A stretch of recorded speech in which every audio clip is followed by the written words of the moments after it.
Cole, take me back to the day that this all started. Boca Bash, Lake Boca started as a day that lots of people were partying, and you ended up in custody.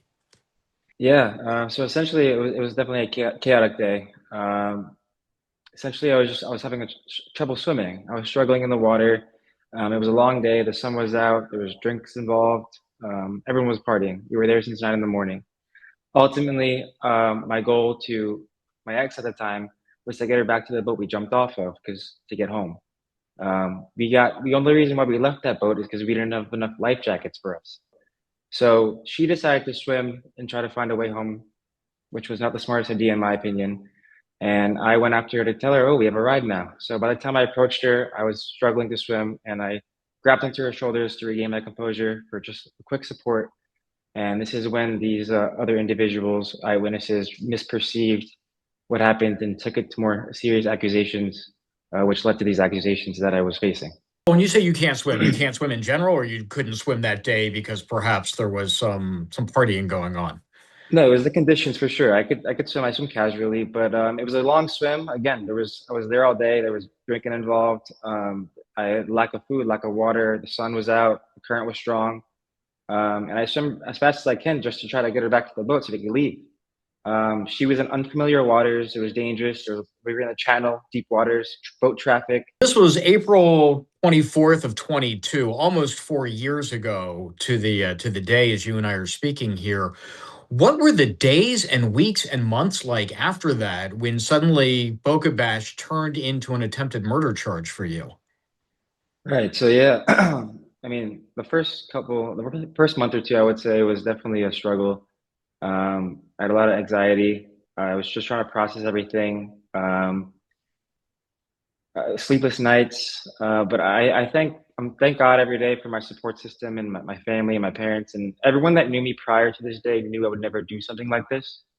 So that helped a lot. But and unfortunately, in today's society, I mean, you're supposed to be innocent until proven guilty, but in the public eye, I feel it's the opposite, and I had to deal with that for 4 years. Of course, when your mugshot comes out and all these headlines, and I had to wait 4 years to tell the truth. So your ex, I assume she's your ex now, ex-girlfriend, Of course, yeah. Carolyn Schwitzky, is also in the process of a civil suit against you. Her attorney has just dropped out of that case, according to some records that have been filed in Palm Beach County. Do you have any sort of relationship with her at this point? Has there been any discussion about how this became what it became over the last 4 years? I haven't spoken to her since that day. And I'm just to this day completely generally in shock of how could she ever think I would do something like this? I mean, we definitely had a good relationship. We were very close, and she knows I would never do anything like this.